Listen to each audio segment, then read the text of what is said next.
One Stop Water Solutions Limited ibijanne Gambia banko kan andunge fitarole natal me yalonko isala jol kende andi anu isa senen inatale pour ka ji kendo ji sena wonatale Gambia banko kanja jomi yalonko atal mantorala anu jio diata baaki One Stop Water Solutions Limited ye fitarole natal me yalonko alse muna fanganola alla pompol isala jol tenten ya senendi coming alla fala nyambe nakita pompoti bang abohono fo nawek la pipe wala a filter sifa o sifa One Stop Solutions ya natale 10-inch filter set of 3 ya sotale filter mi yalonko asidiyota aya tenten natara bankole ba kono fa kenyo wala kankan be bije sa be bon filter fana member ko 12-inch set of 3 filter mi yalonko asidiyota aya dada aya senendi mense beta alla jata kendato fana sotale CTO block carbon filter o fana mu filter mi yalonko asi chemical o bonnino jiol kono le mense beta alla jata kendaya filter member ko CTO block carbon mensi jiola chemical o be bondi akono pour alla jata kendaya sa hen nim filter sabol be kiliwo kilina pansun doku ngawata tankol fana sotale kabrim 500 5000 fokata 10000 liters plumbing fittings fana be mol bulle alsimol tarano sukuta highway mariama kunda johnson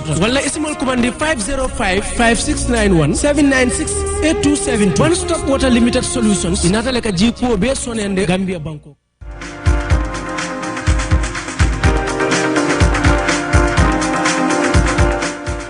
Good morning there. You're watching QTV this morning, and I am your host, Jennifer Sonko, with my amazing co-host, Ibrahima Balde. As you can see, I do not need to say anything. Game day. Game day. Absolutely. Welcome to the program. So we are rocking our Gambian jerseys. As if you can see, Jennifer is in red and I'm in white. As you can see. You know. And we're all set. Well, although Gajaga threatened me not to watch the game today, but I have to. Well, I don't know. I'll see what I can do. This is a very important day in Gambia. Which game is this? Gambia against Mauritania. Is it today? It is. Are you here? I'm glad somebody told me. I'm glad somebody told me. So how are you feeling? Listen, I'm nervous. I'm probably as nervous as you are. Yeah. Because it's the debut, and you know, we hope they don't go and get cold feet.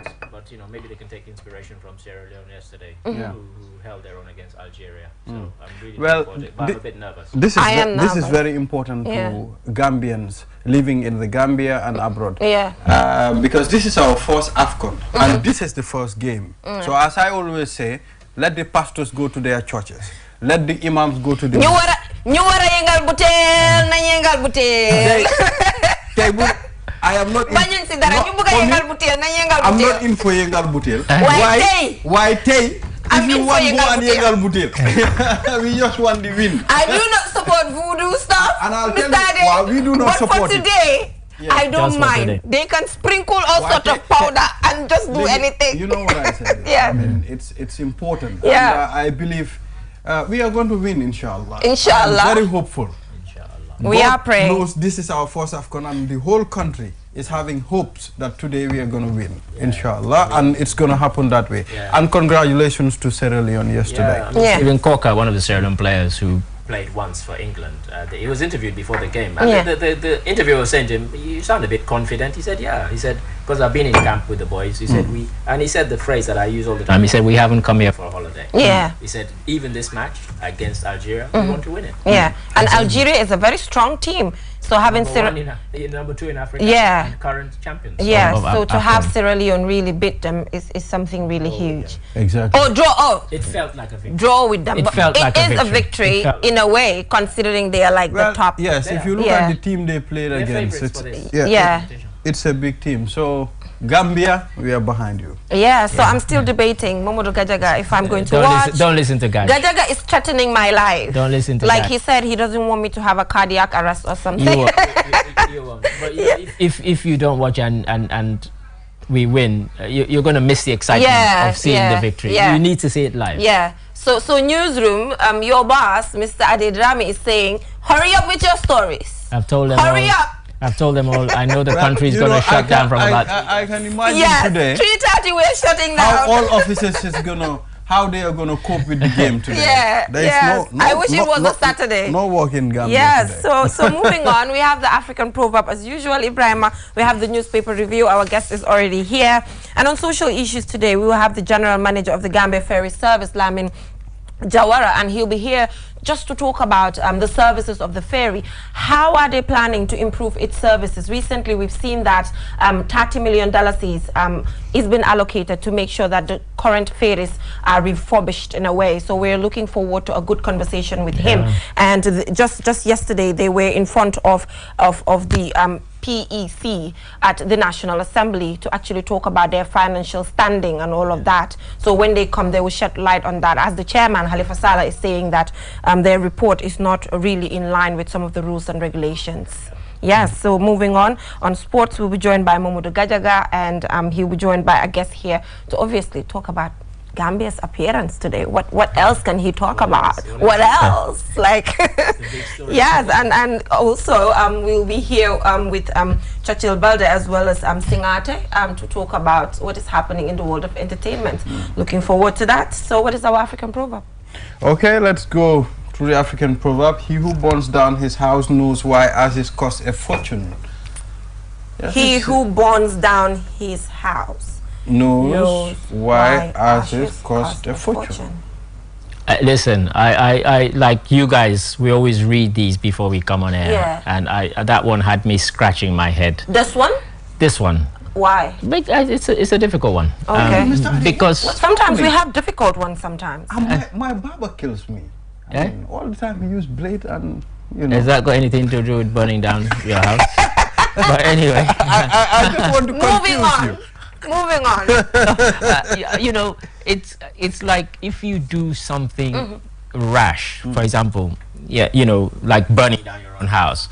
But just the analogy, if you do something rash that actually impacts you, you knew why you did that thing, that kind of that's exactly what came to my mind. There are Yeah. certain steps that you take in life and you know the consequences attached to it. Indeed. Yes. Indeed. You know. You know that it is very expensive to build a house. So if you decide to burn it yourself, then you know that the ashes you're getting from it is quite expensive, and you know the that cost. You lost something. For me, I have a different interpretation. Okay. Let us know. Let the debate start. Yeah. Hit us with it. Hit us. Let the debate start. About valuing a particular thing. Okay. Sometimes getting wealth the easiest way without sweating for it, you will not know the value. So it's important whenever you sweat, every dollar matters to you. You know how to spend it. I remember there's a friend of mine who came from the US. He came and he gave me $200 and he said to me, bro, I said yes. He said, spend this money wisely.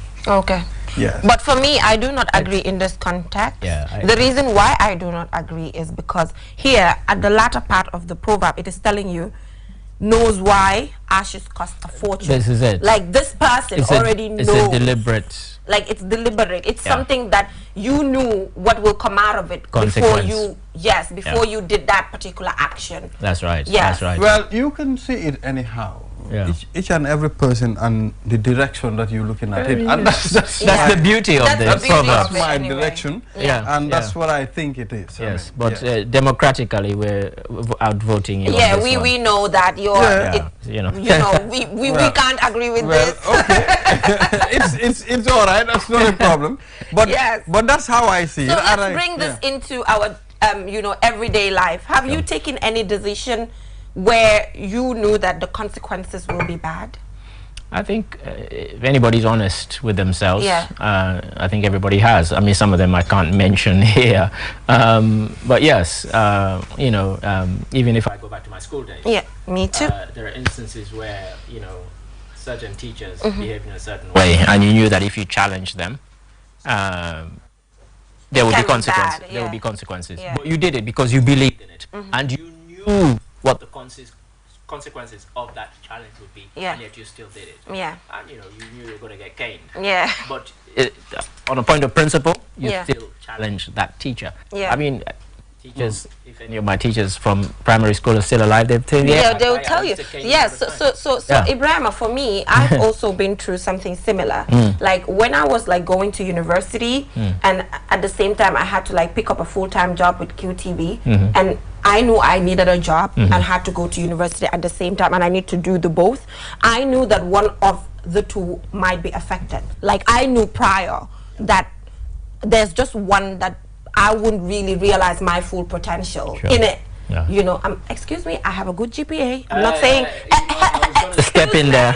I have a good GPA, okay? I have a good GPA, but when I just look at it, I just feel like I could have done way better than the current, you know, the current one I have. Although obviously it's accepted, that particular GPA I'm talking about, just a disclaimer. But I just felt like, you know, going back to my high school days and all of that, I could have done better. But because this was like my first real job, it was such a burden on me that it was so hard for me to just juggle the two. Although alhamdulillah I was able to juggle the two, but I knew that you know, it was going to be challenging at the end of the day.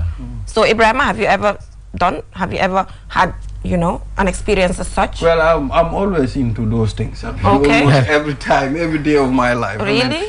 I try doing a lot of things at the same time. And sometimes few will work, others will not work. So for me, personally, I think this is a thing that is going to help me. I mean, it's going to push me. If you want to be jack of all trades, if you want to do almost everything, you know, at the end of time, you become perfect in one of the things. So I've done it a lot. So in fact, I'm even going to do it today. Today you're going to do something where you know that the consequences might be bad? Even today. Even today? Yes. Okay. I mean, when I used to train people as managers, we used to tell them about how do you prioritize. And we used to give them a set of scenarios where you have some things, 4 or 5 things happening at the same time. How do you choose which one, knowing that if I do this one doesn't get done? And they take that upon themselves as managers, that I'm taking a management decision, I'm going to do this, and I know this is going to suffer or this won't get done. And then you have to justify to us, the examiners, why you took that particular decision. You know, it's not about, you know, what's right or wrong, but if you took a decision, how do you justify that that was the decision you took? And similarly, I think with the proverb, that's the kind of thing. You took the decision knowing that the consequences would be this, that, or the other, but you took the decision nonetheless. But you know when the consequences come as well, you're ready for them, and you'll just be able to come up with just solutions towards it. I love the proverb, in as much as it's not easy to interpret. I think all of them have us cracking our brains, and it's good. So we will now go for a short break, and when we come back, we will head right on to the newspaper review. Do stay tuned.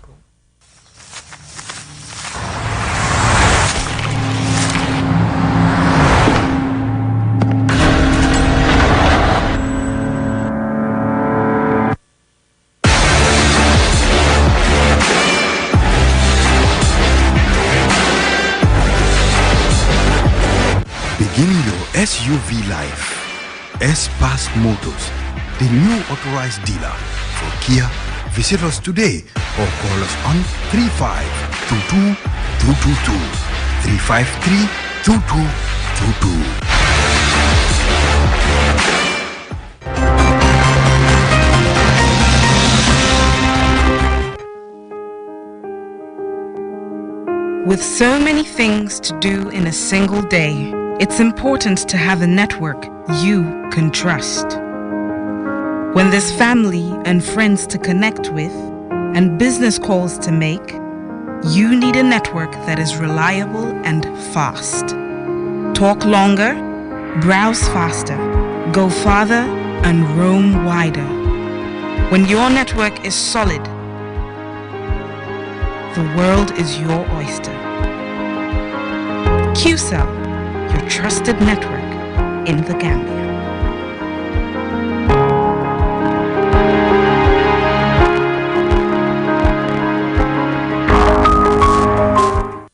Looking for the fastest and easiest way to receive money transfers from abroad? Well, QMoney and RIA just made it happen. Now you can receive international money transfer from RIA directly into your QMoney account with no additional cost. Once you receive an SMS alert about...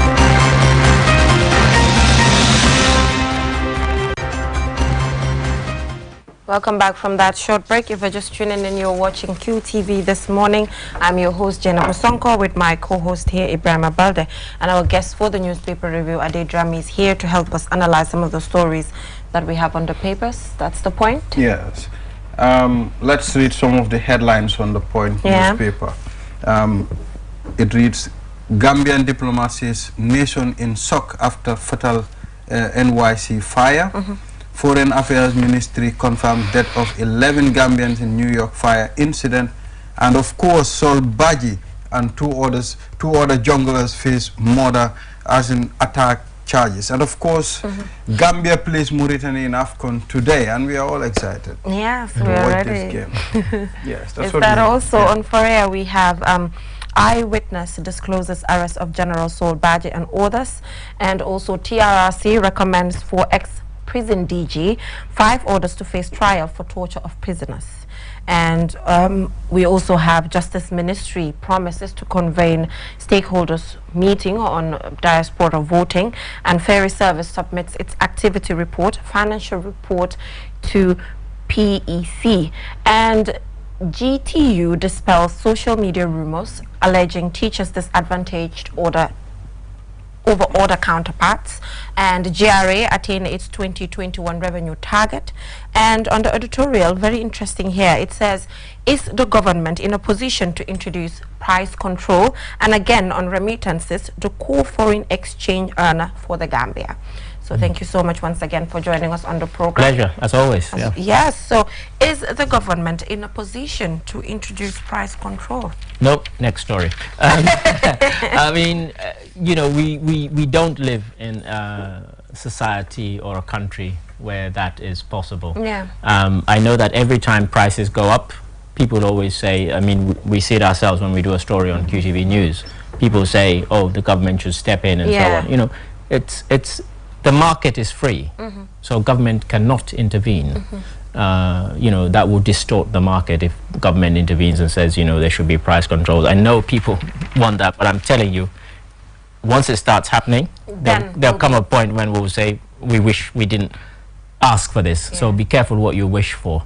You don't want government stepping in and controlling prices. Let the market decide as much as possible, and that's the situation we find ourselves in. So, you know, as I said, the short answer is no, but the long answer is there are consequences. At the end of the time, if the market did not decide, Mr. Ade, we expect governments to stand and talk about the prices. Price hike is a problem. It's a big problem, especially when a product prices increase every day.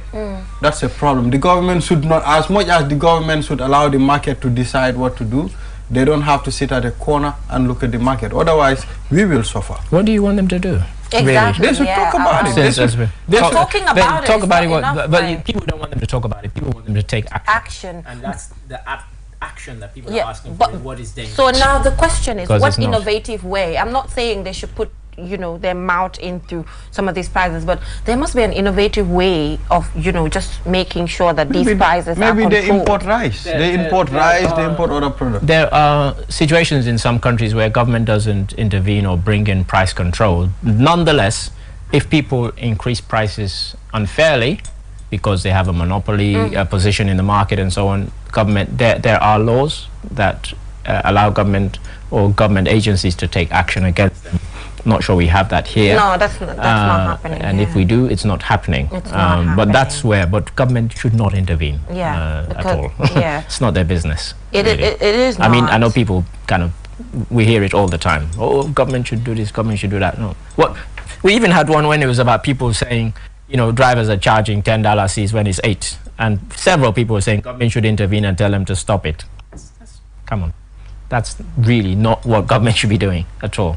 You know, but it's just quite sad that we have few giants when it comes to certain things that are provided, and they're just ripping off people, because I call this ripping off. But that's what it is. I mean, you know, when people feel that the public has no alternative but to buy their product or use their service, then they'll charge what they charge, you know. Really and truly, if people started voting with their feet, you know, suffer a bit. Say, I'm not going to take public transport today. Trust me, they'll bring the prices down. Because if they have no passengers, they got no business. You know, but as long as people put up with it and don't complain, other than saying, oh, government should intervene. No, take action, take direct action. You know, if you know a shop that's charging too much and you know one that's charging less, go on social media and tell people that shop charges only X amount for that product and so on. Tell people about it. Let them go and patronize another service. When you talk about price control, I mean, it reminds me of former President Yahya Jammeh. As much as the man he is, I can remember there was a particular feast. I mean, the price of meat was skyrocketing. So this guy, he brought a whole lot of cattle to be slaughtered so that people can have a very... But do you agree with that? I agree with that. You agree with that? Yes, I do. Do you agree with that? Yes, I do. 100% no. I For do me, not I agree. You I'm know not why? even close to agreeing. For me, I do. You know why? The reason why I agree. Why? Now, Mr. Ade is a butcher. Okay. You understand? Yes. And Mr. Ade sells a kilo of meat for $2.50. Okay. And someone is telling me, okay, now come to my. But it's not the president's job. It's not the president's job. The president. But if the president does those things, if you do them, if you do them, it's not a problem. That is no, so because low it is a class. problem. Because when he does that for that, he'll do it for something else, and for something else, and something. That's why I said people need to be careful when they say we want government or the president to intervene. Because this is not the government. Once he is the government. He's the president. He is the president. But he's the government. He is doing it. Because normally he used to say my government. When he's addressing the public, brought about this and that, and he will include it there. In that case, it's a poisonous thing. Should we now sit back and watch the masses suffer? I'm not saying that, but I do not also think leaders should intervene in that way. Price control in Africa is a problem. So I think anyhow we can do to make sure price control, we do price control, we need it, Jennifer. I agree that people are suffering on all of that, but people in this country. For instance, if the fact that Yaya Jammeh intervened could even be more detrimental. It would be. You know, it's more detrimental to us. You think the butchers appreciated it? Exactly. They wouldn't appreciate and these butchers are Gambians and they have families and it's a why were they skyrocketing the price of meat? Anyway, I just feel like there are other ways. That is too low for me. It's too low for me. It might be low. Yeah. But for the ordinary person out there who cannot afford, and it's not sustainable. You took the words right out of my mouth. It is not sustainable. So you know when you get in and when I talked about it, you know what next it's is not sustainable. It's not something. Okay, it's not something that is going to continue with every product. No. When I talked about it, I said a particular feast. Listen, no. Listen, let's. That's why For I said me, once I am you in go. Support of it, No, that's in this country, there are people who don't eat 3 times a day. Yeah.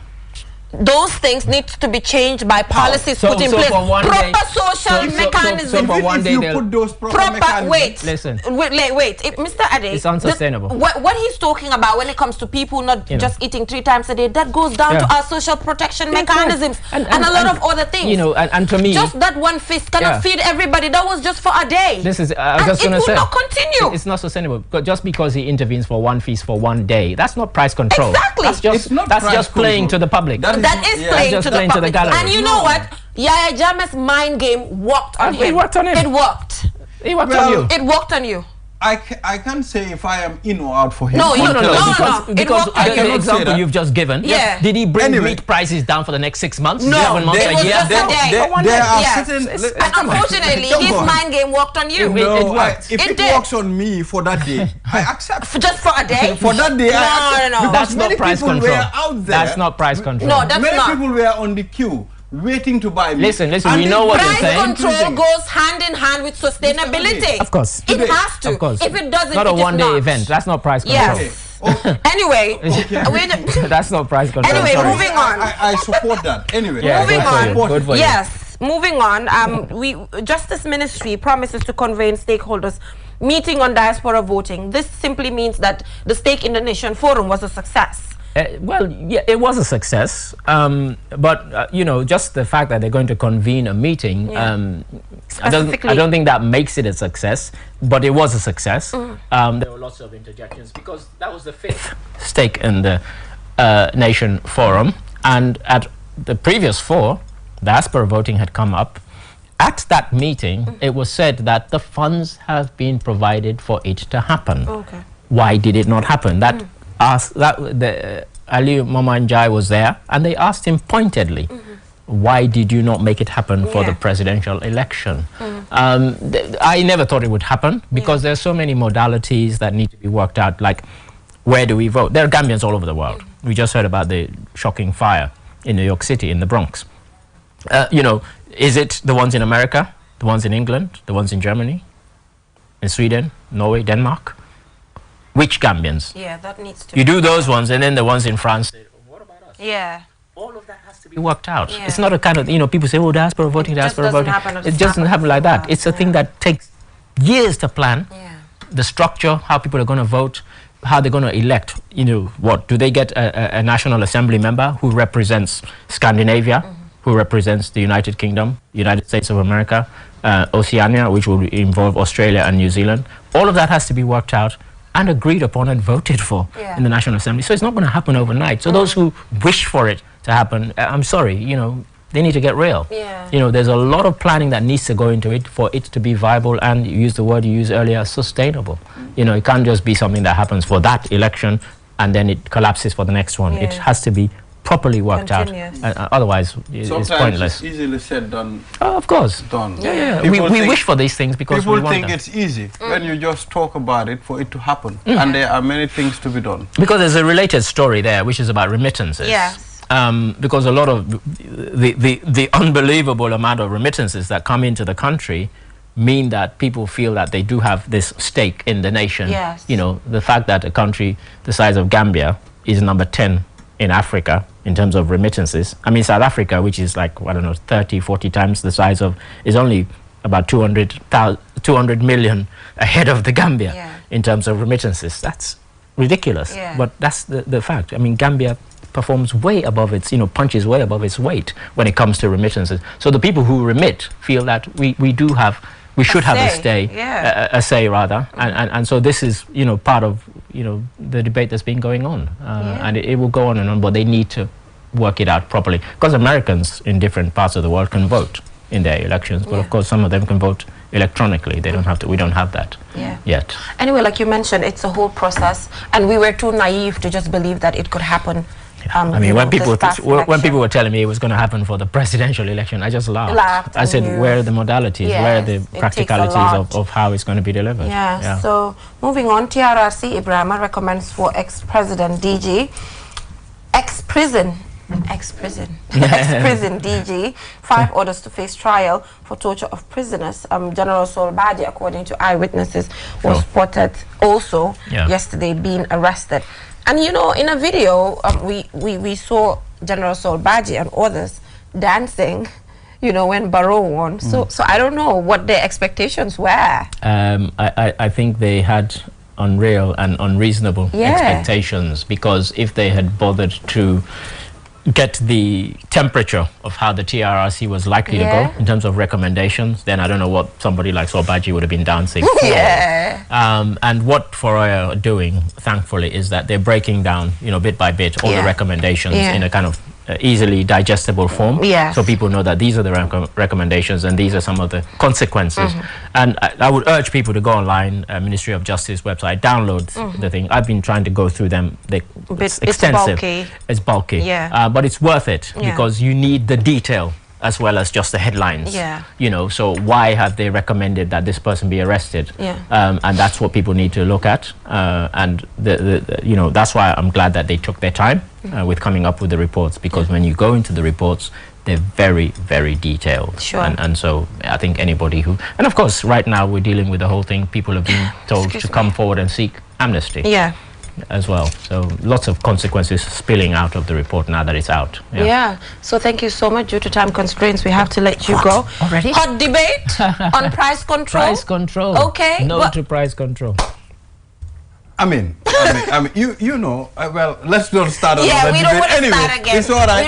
It's almost time. We did not agree on the African proverb. Yes. Boom. For me, price control. For me, I still don't agree. I don't understand how you people think. I don't understand. Yeah, but it's okay. It's okay. Like you mentioned. It would be really boring if we all agreed on everything. The audience would be like, these people are just agreeing with each other. Let's put our hands in our pocket and remove it to buy certain things. Anyway, we will now skyrocketing.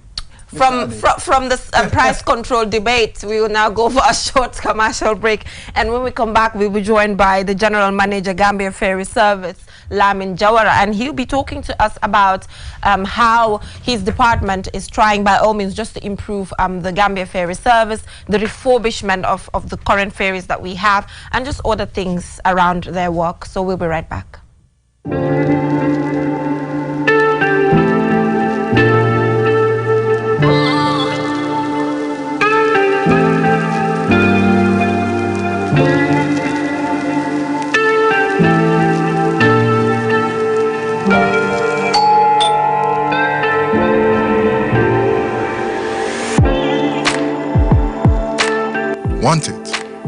order for it, and pay quickly using Quick Pay on the QMoney platform. With great technology comes ease and convenience. Get a glimpse of what a comfortable life is with QMoney by dialing *323# now. Call 133 for more information. QMoney, Sunyu Kalpe.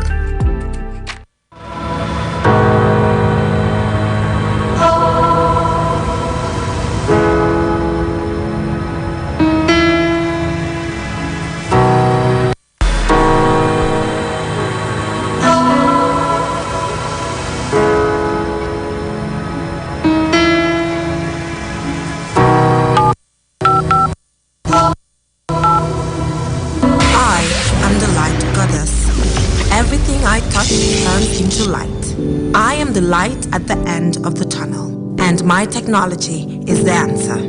I am the happiness in your life. I keep you connected, and I am Q Power.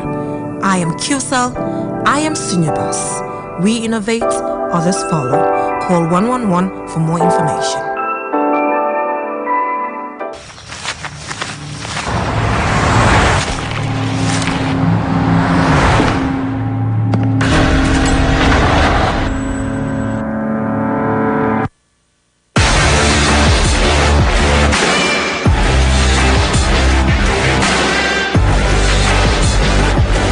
Begin your SUV life. S-Pass Motors, the new authorized dealer for Kia. Visit us today or call us on 3522-222, 353-2222.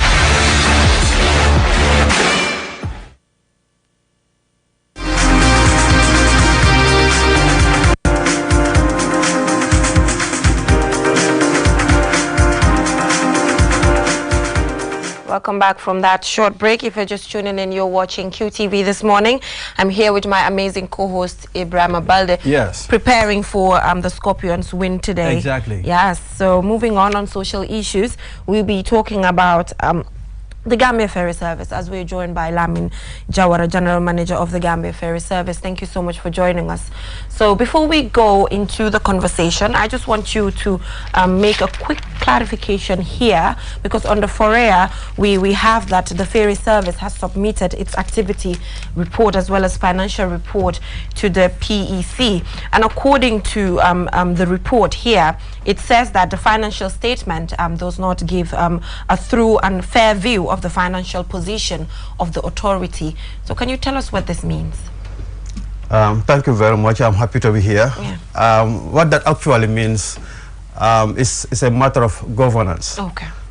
It's talking about the relationship between the Gambia Ports Authority and the Gambia Ferry Services. Okay. You know, over the years, the ferry services have been providing more or less a social service, especially at the provincial areas. Okay. What that means is that, you know, we are not charging the true cost. You know, passengers, for example, what we are charging, you know, I would say it does not cover the operational cost. So as a result, GPA intervenes, you know, to support the ferry services in order to, you know, to have these services up and running.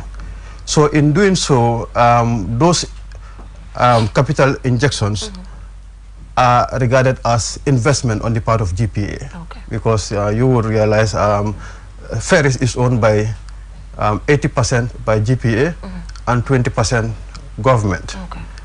So GPA keeps injecting this money, and these monies are classified in accounting terms as investments. So the auditors are saying, no, they should, in order to give a fair view of the accounting principles of GPA, the ferries, the investments, they cannot be considered as investment because it's not yielding. It's not yielding anything, or it's not bringing any returns. So it's a matter of accounting principles, and we are working around it so that it becomes a win-win situation for the GPA, for the ferries, and also for the government public. You know, because you realize that, you know, that cost, somebody has to pay for that cost. You know, right now is GPA. So what can be done to make sure that the ferry service is profitable? What are you trying to put in place to change that? We are doing a number of things. Okay. We are doing a lot of consultation with GPA, with stakeholders, and government as well.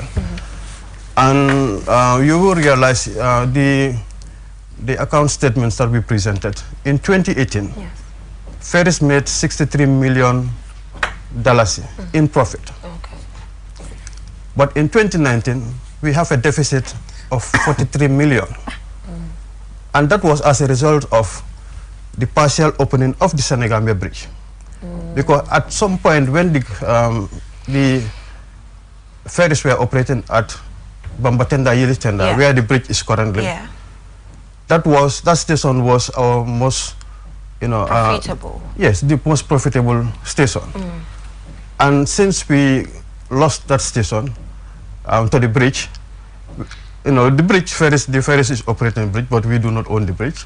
It's of course owned by government. Okay. But also, we just a collecting agency, but we are not even paid a fee for that collection. Okay. And negotiations are going on to ensure one that ferries position itself, as a management agency for the collection of that toll at the Senegambia Bridge. Okay. And we are paid a management fee for that.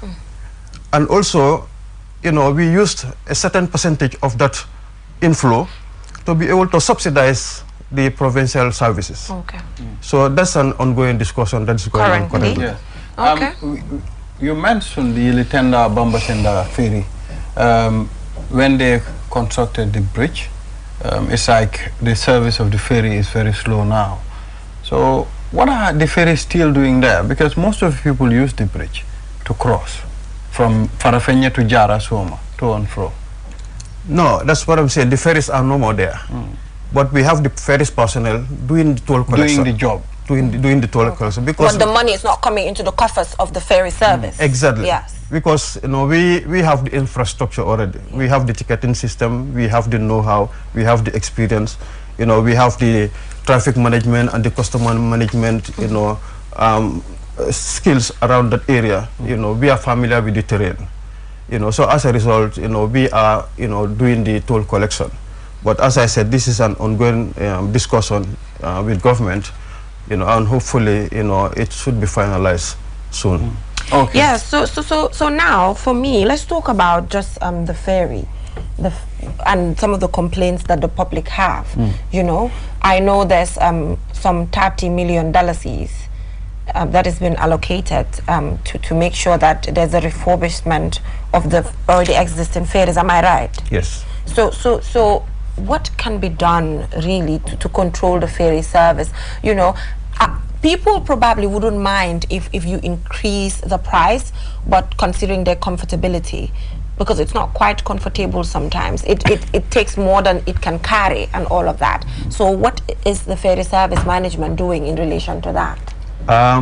We are also in discussion with government, again, to have a tariff increase. Okay. In fact, some time ago, there has been a submission for a revised tariff. You will realize that I think for since 2013, it's only one time that ferries have increased fares, which was about 25%.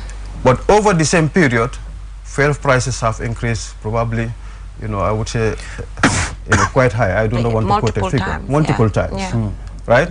And our fares remain the same. What that means, the profit margin will continue decreasing to a point that we are going into negatives. And if you are doing that kind of an operation, what it actually means, you will not have that capital to be able to renew your machinery, to be able to buy new equipments, to be able to replace certain equipments.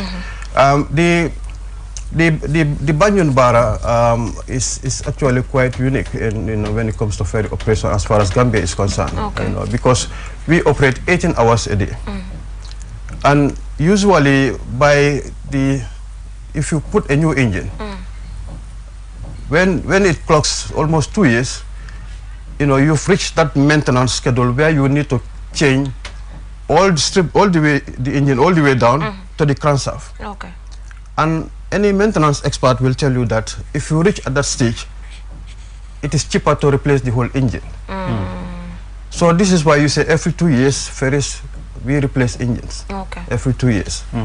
You know, because it's not because the engines are unrepairable, but it's because it's cheaper to buy a new one than to repair the old one. But Balde, I think the question here is, what is the ferry service doing to limit probably the number of passengers? Because there's no control when it comes to the number of passengers that are supposed to be in the ferry.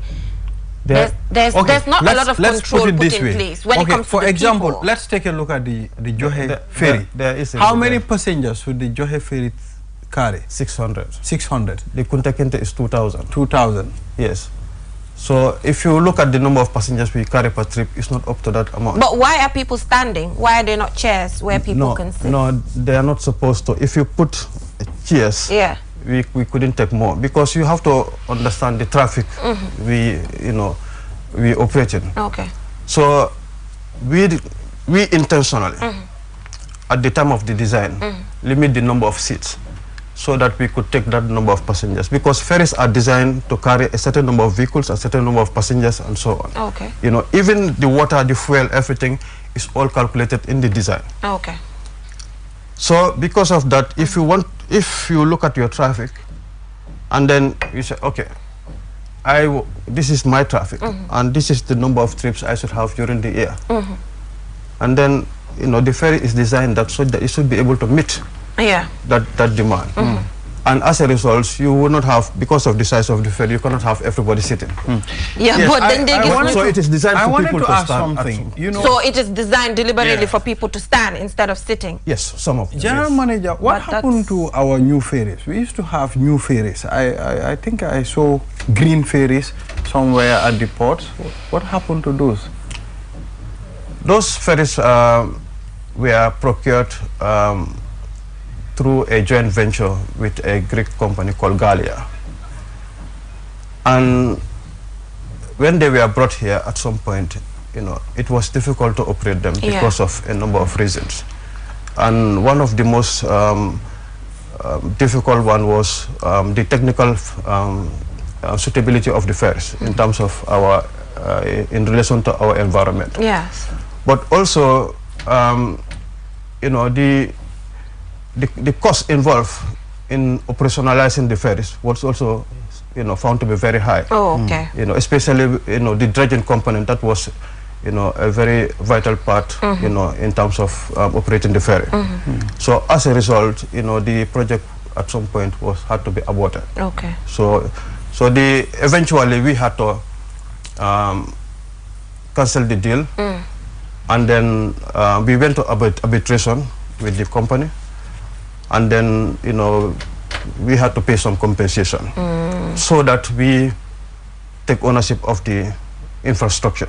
And what happens to the infrastructure now? It becomes a loss to Gambia. Quite sad. Yeah. Yes, indeed. So let's talk about, quickly. We have a few minutes. Yeah, before we go. Okay. I want us to talk about the hygiene of the ferries. The toilets, how to call it, the terminal.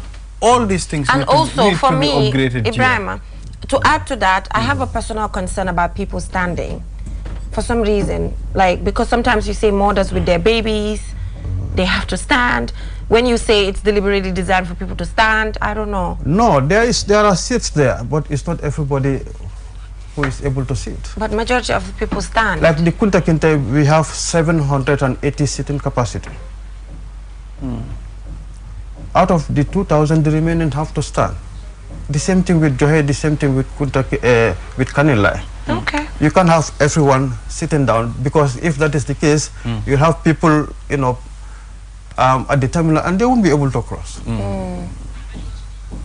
Definitely, we respect what you do. We know it's not easy to walk at the ferry terminal. It's very hard out there. It's not easy to deal with people, especially vehicle. I understand. I've seen the struggle at that area, and you manage to cross all these people. But let's talk about hygiene, which is very important. The toilets, everything. I think you people, you need to upgrade that, because there was a time I wanted to use one of the toilets there. It was so crazy. Yes, I'm sure that must have been a long time. Yeah. Yes. Actually, that was a long time. Yeah, there's a lot of changes when it comes to that now. We did a lot of improvement in terms of the hygiene, in terms of toilet facility, in terms of cleaning. You know, so of recent, if you go, I assure you that you will be comfortable. Yeah. So before you leave, Ibrahima, I want to know about technology. My colleague here is Ibrahima. Okay. Yes. So Mr. Jawara, I just wanted to know about how the ferry service is trying to use technology to actually make things easy, where you can just have an app where you can just simply buy your ticket to the ferry and all of that, and it can be collected through a bank. Are you working towards that, upgrading your services using technology?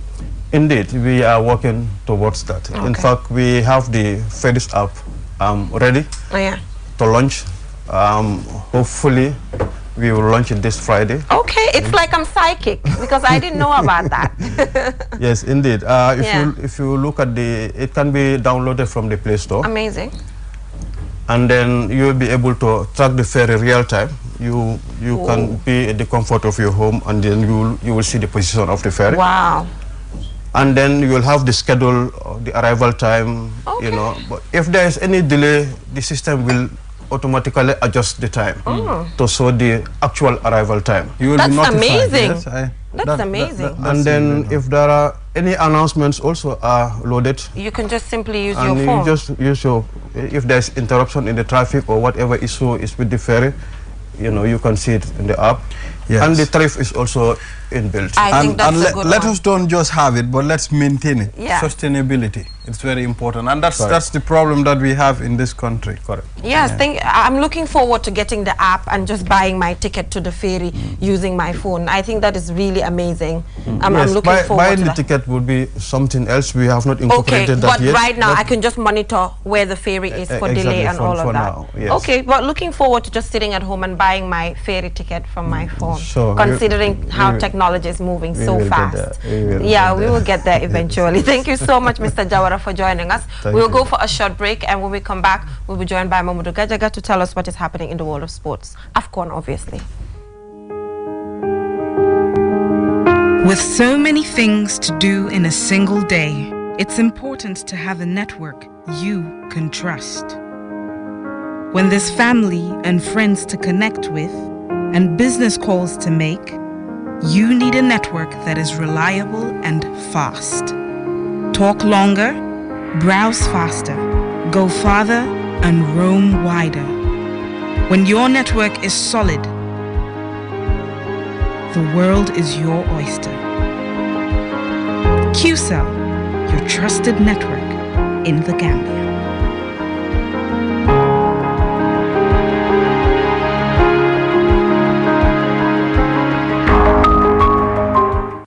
Looking for the fastest and easiest way to receive money transfers from abroad? Well, QMoney and Ria just made it happen. Now you can receive international money transfer from Ria directly into your QMoney account with no additional cost. Once you receive an SMS alert about your transfer, walk into any QMoney agent across the country to receive your payment for free, or use the money immediately to buy credit, QPower, and other QMoney services. It's fast, safe, and convenient. For more info, call customer care on 133. QMoney, Sinu Calpe. Terms and conditions apply.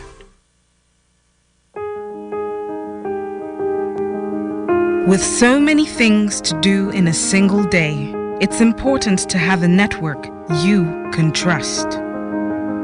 When there's family and friends to connect with and business calls to make, you need a network that is reliable and fast.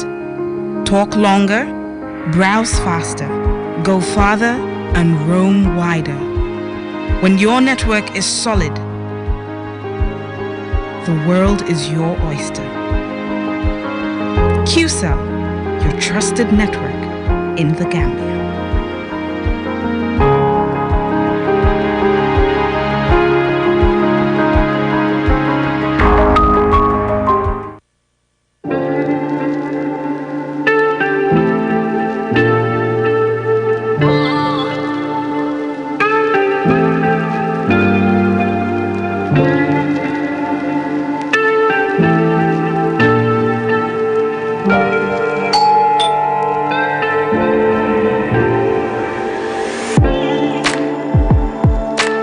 Want it, order for it, and pay quickly using Quick Pay on the Q Money platform. With great technology comes ease and convenience. Get a glimpse of what a comfortable life is with Q Money by dialing *323# now. Call 133 for more information. Q Money, Sunyu Kalpe.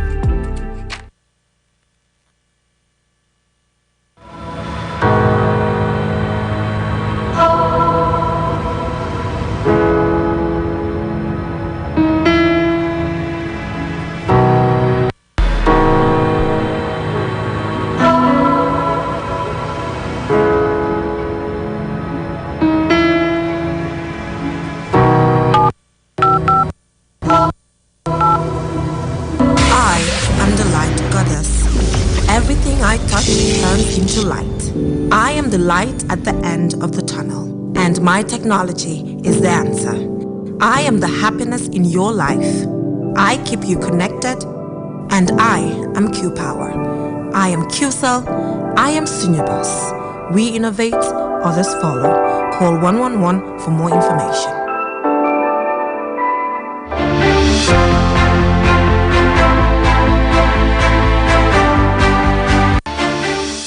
Welcome back from that short break. If you're just tuning in, you're watching QTV this morning.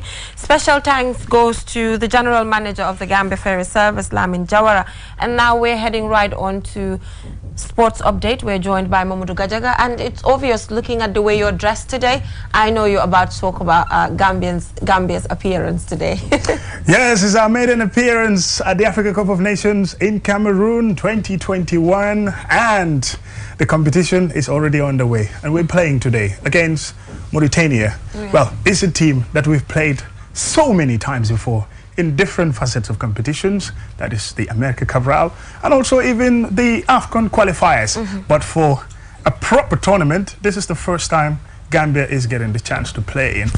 And with me in the studio is somebody who have seen it all, somebody who have witnessed Gambian football, you know, some decades ago and watch Mauritania and all of that. Tijan Masanisi say, welcome, veteran journalist. The pleasure is mine, as always. Fantastic. So that's Tijan, and we are going to first start with reactions from Gambian fans. Well, we went out to do a vox pop to ask people about Gambia versus Mauritania today. What do they make of it? And that was yesterday in the news. Let's have a preview of that. So you play as a digger. Ninga wara play as a digger some more wara gena come ninga play as a club. Siman.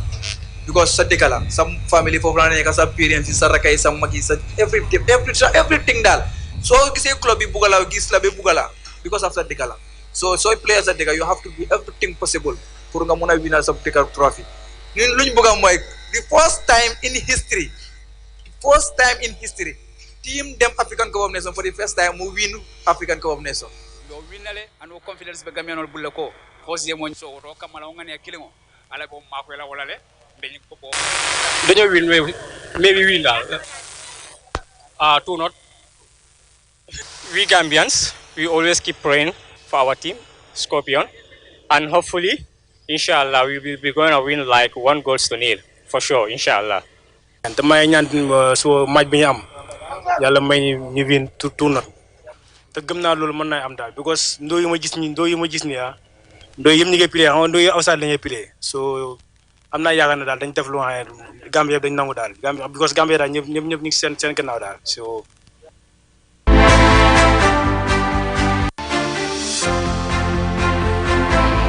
so there you go. That's reaction of fans back at home around the Westfield area and Serekunda area talking about the Scorpions. Some of them say they're hopeful, even giving predictions about a 1-0 scoreline. Most likely that is going to be like Gambia's victory. But, well, this particular game is really the moment that Gambia have been waiting for, and it's almost here. We're counting literally few hours to go. Tijan, you've been following Gambian football for ages, and here comes the moment that for the first time our national anthem is going to be heard at the Africa's biggest showpiece. That's the Africa Cup of Nations. How does it feel? Elated. A good moment for the country. There's no doubt football brings a nation together. And what's so better time, after all we've gone through the past months, that this afternoon our Scorpions will be in Cameroon representing our nation in the biggest football bonanza of the continent.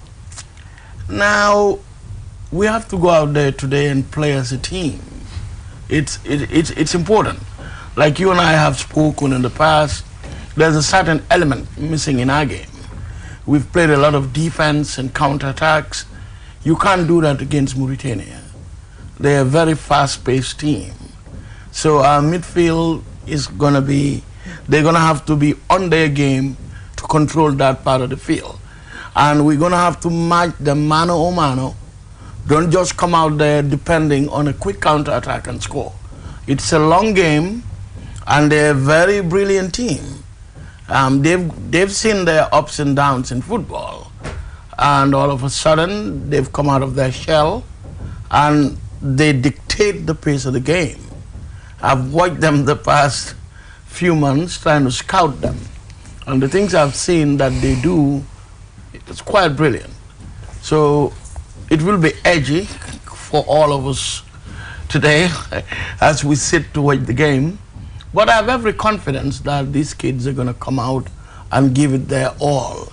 You know, every time you doubt Gambia, we show the world that what brings us together far outweighs what divides us. Fantastic. We'll hold on there. And let's have a little bit look at Gambia, Mauritania. We've played several times over the last few decades. From the 80s, that was when the America Cabral regularly. The last time we played against them was the Africa Cup of Nations qualifiers. This was in 2016. The first leg in Mauritania won by 2-1. And the second leg in Banjul, it ended 0-0. So going by the stats, Mauritania are a better team. Even in terms of ranking, that's the FIFA rankings, the world rankings in football, Mauritania are ahead. They are almost 50 places above us. But on the pitch, it can look completely different. Just like we've witnessed between Sierra Leone and the holders, Algeria. They sucked them by a 0-0 draw yesterday. And talking about that Gambia team in Cameroon at the moment, let's have reaction of some of the players and some of the officials as well, how they felt about going into this game today.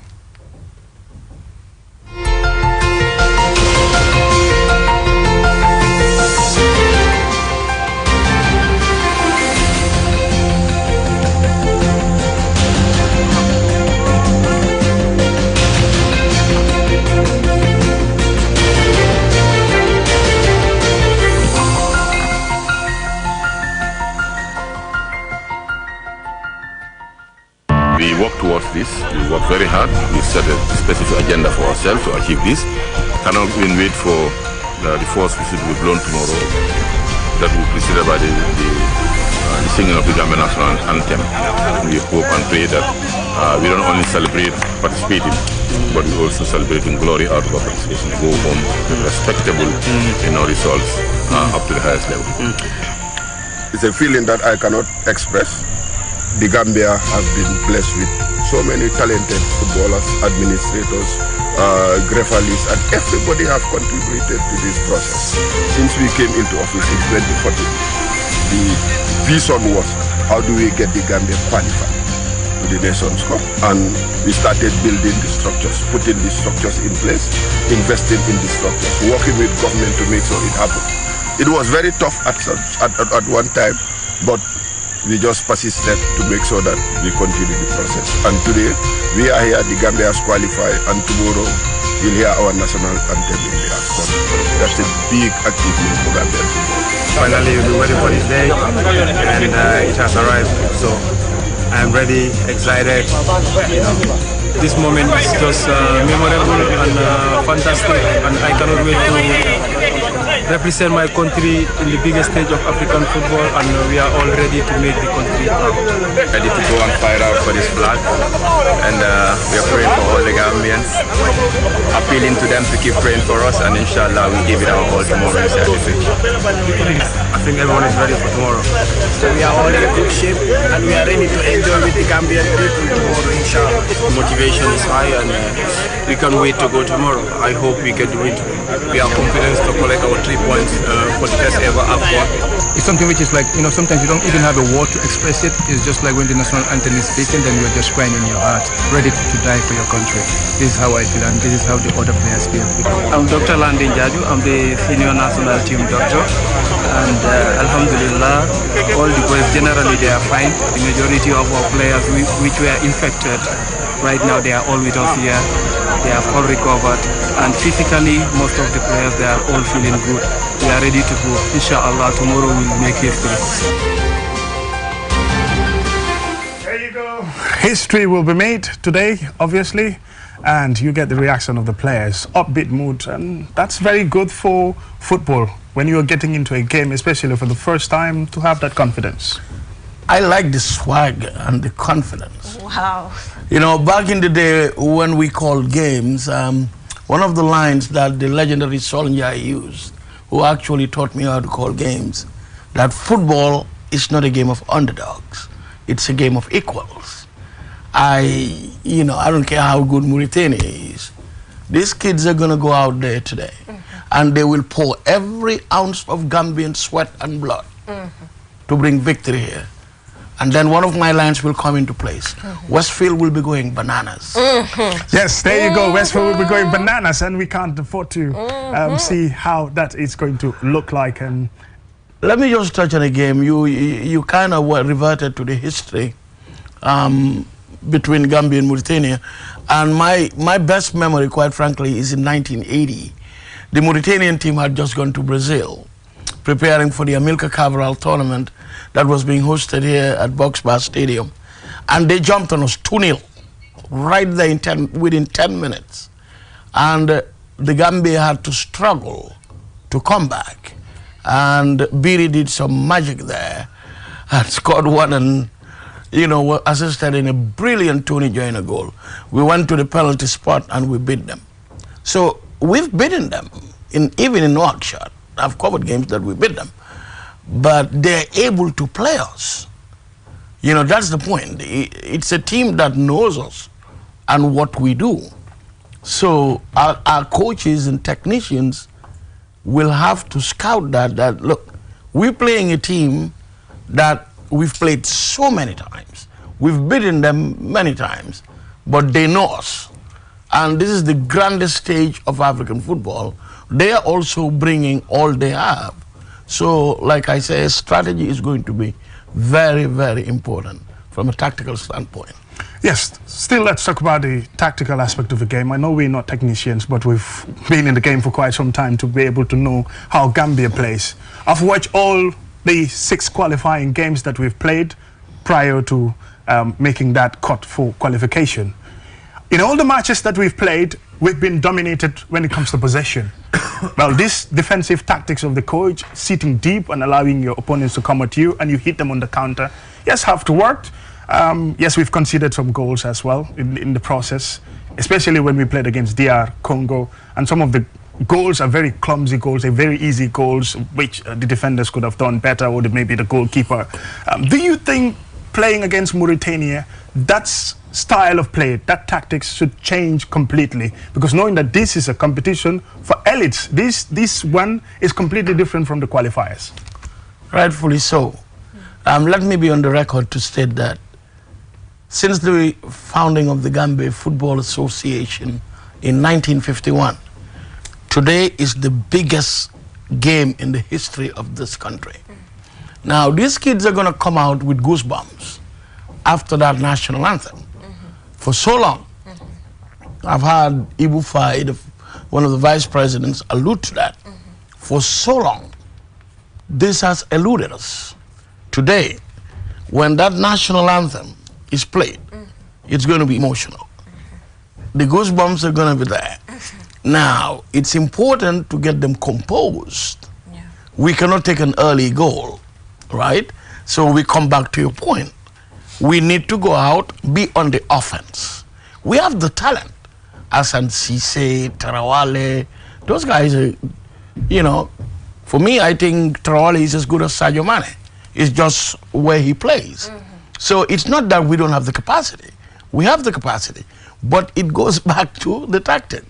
Like you said, I watched the Angola game. We were outplayed in every department of the game, but we won. So is that strategy going to work against a very fast team? A team that knows how to possess the ball, a team that is good at set plays, particularly from the midfield area. So Gambia is going to have to do some work in that area of the field. We have to mark them. We have to go out and be physical. We are not physical. Today, they have to be physical. We have to make our mark felt in Cameroon. Sekou Sarr, by far the most tenured captain in the Gambian national team, just said this. He said, nobody expects us to do anything. People think we're the underdogs. But if we go there composed with the talent we have, we can shock the world. So we need to win today. And then, you know, the next two games, we can go do our thing either way and can make it to the next round. And now, that will take us to the video highlights of some of the Gambia's games that we've covered. But of course, we've missed out some on the qualifiers because of copyright issues. But let's see some of these video highlights. You will see some of the goals that we've scored in the qualifiers, and some were previously.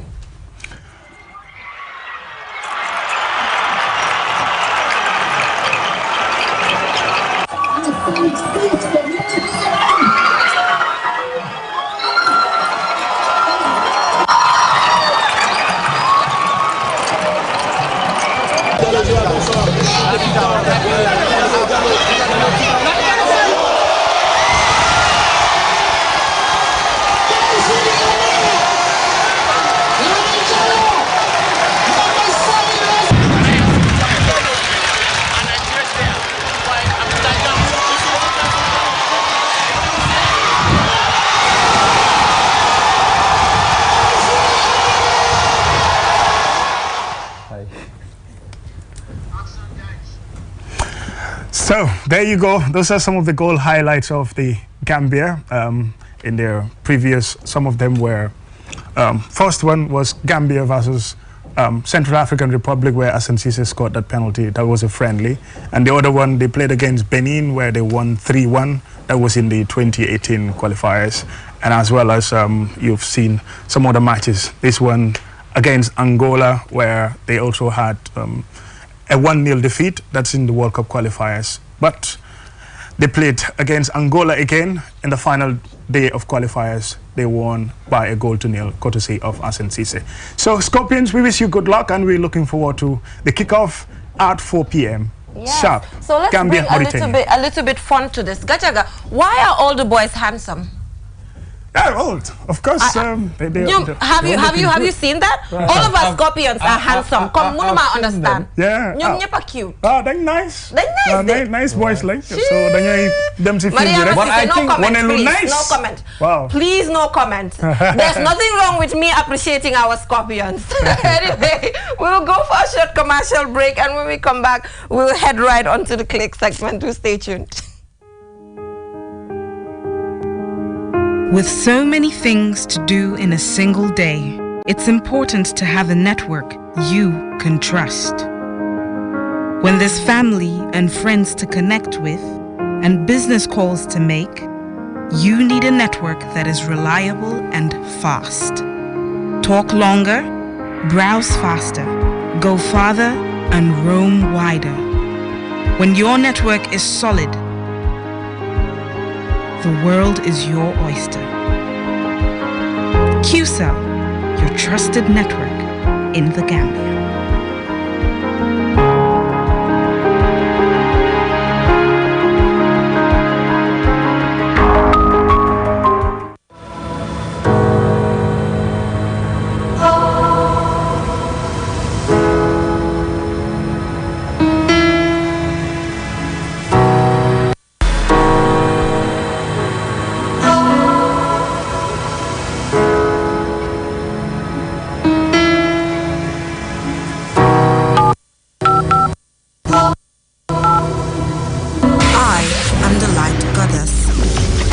I touch turns into light. I am the light at the end of the tunnel, and my technology is the answer. I am the happiness in your life. I keep you connected, and I am Q-Power. I am Q-Cell. I am Senior Boss. We innovate, others follow. Call 111 for more information. Looking for the fastest and easiest way to receive money transfers from abroad? Well, Q Money and Ria just made it happen. Now you can receive international money transfer from Ria directly into your Q Money account with no additional cost. Once you receive an SMS alert about your transfer, walk into any Q Money agent across the country to receive your payment for free, or use the money immediately to buy credit, Q-Power and other Q Money services. It's fast, safe and convenient. For more info, call customer care on 133. Q Money, Sinu Calpe. Terms and conditions apply.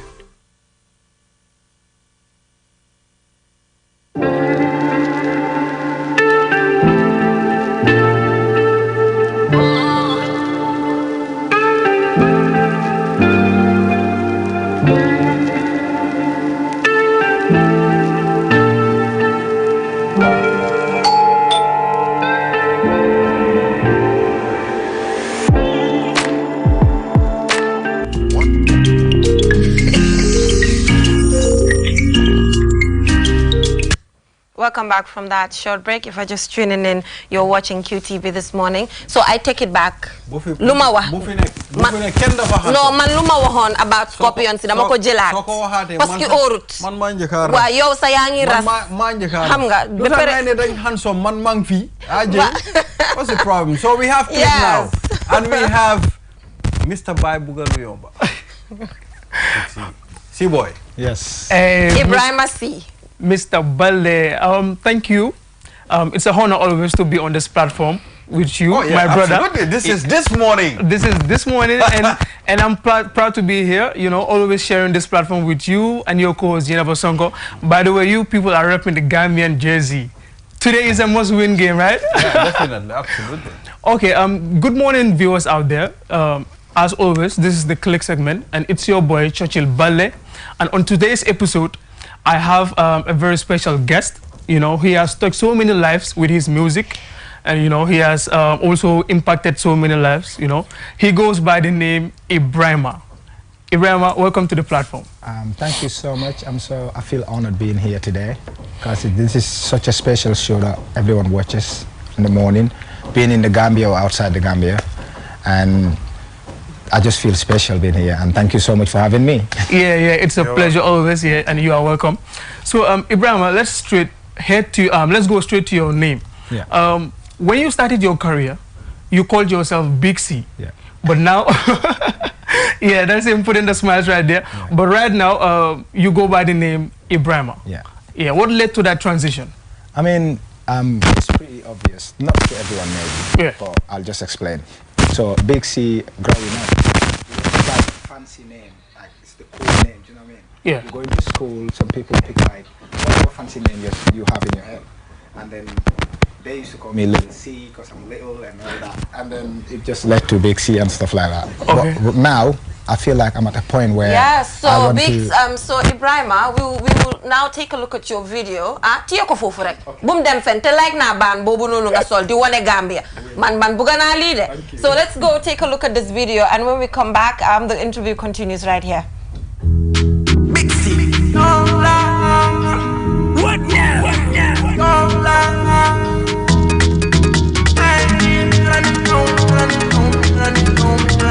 Be yourself, music. Menati, five beng hoti, you beng hoti, ambiance on futike. Meneme huleta, kambebe suseta, meneme huleta, kambebe suseta, leleyo, and I wait to come on and dogina man kamada. Leleyo, and I wait to come on and dogine kamada. Woody no woody, big Vigila body kodume water. Champagne, whiskey, coke, and jodi katabal. Yeah, Papa Sida do the halamini wonu kayasi. Hey, Saga boy big C, me no ma go to Darnatame. Hey, every day's me do bendo. Kojela body no bendo. Warbela baby no bendo. Sukabela baby no bendo. Otojela body no gari. Vigila body no woody. Ferrari Bugatti no gari. Range Rover no gari. Sida Kukia Milan Stokia what me no jodi area. Pati majaja ma meneme woo. Kodu no one is see baby go be. Big C. What now? What now?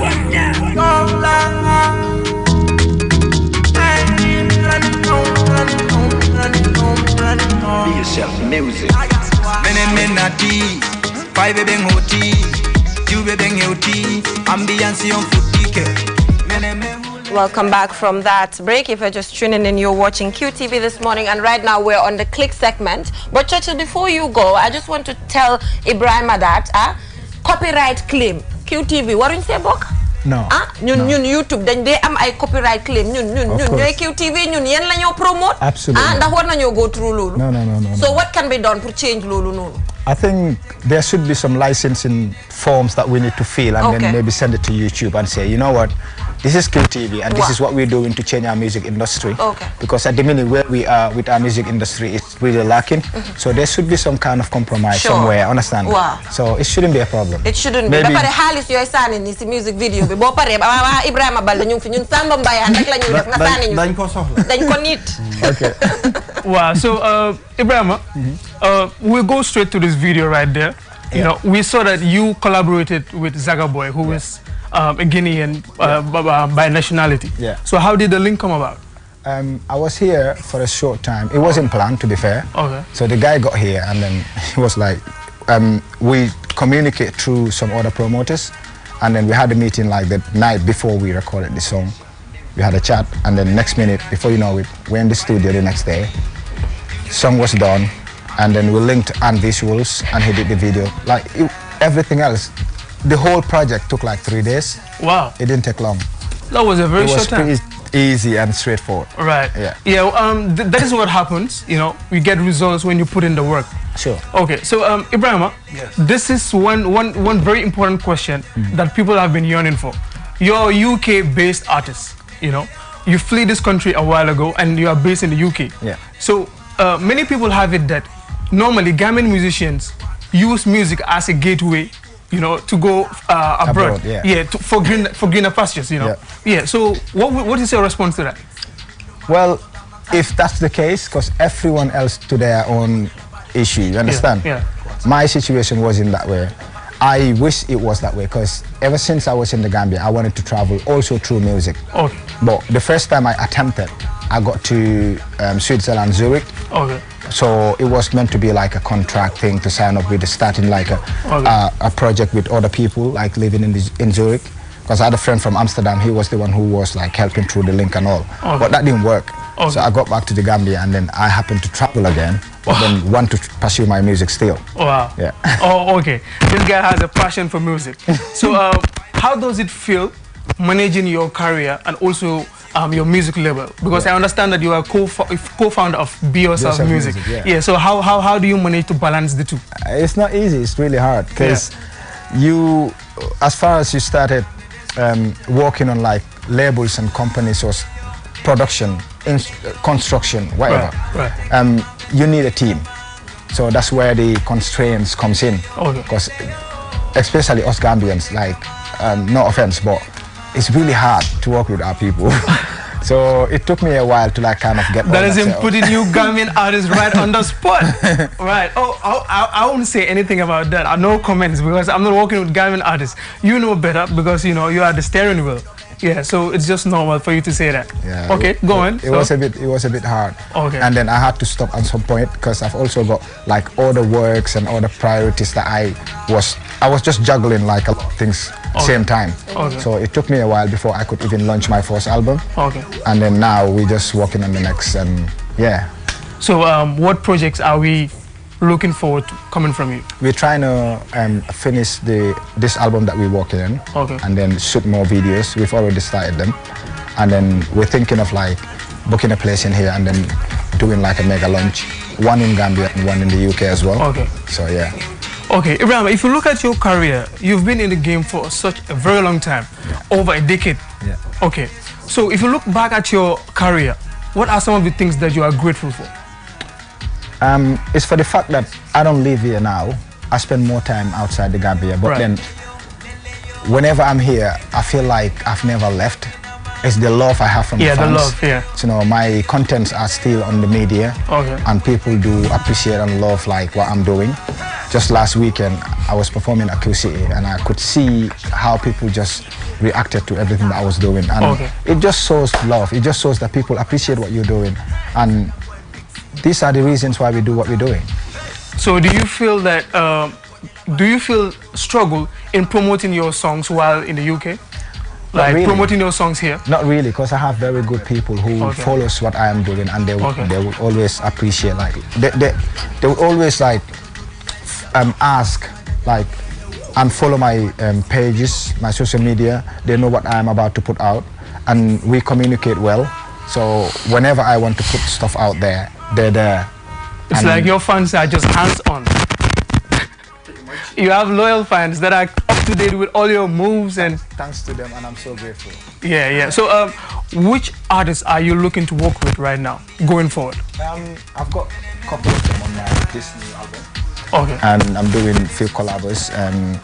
At the minute, we just released the song like for the Gambian Scorpion tonight, because this is the AFCON, and it's the first time Gambia is going to the AFCON. And so, that's right. Exactly. Yeah, showing support. Yeah. That's nice. That's so nice. Afraid due to time constraints, final words. We need to wrap up. I'd love to engage my brother in Fuller. Yeah, but I'm on time lah. Wrap up in Fuller then. Wrap up in Fuller.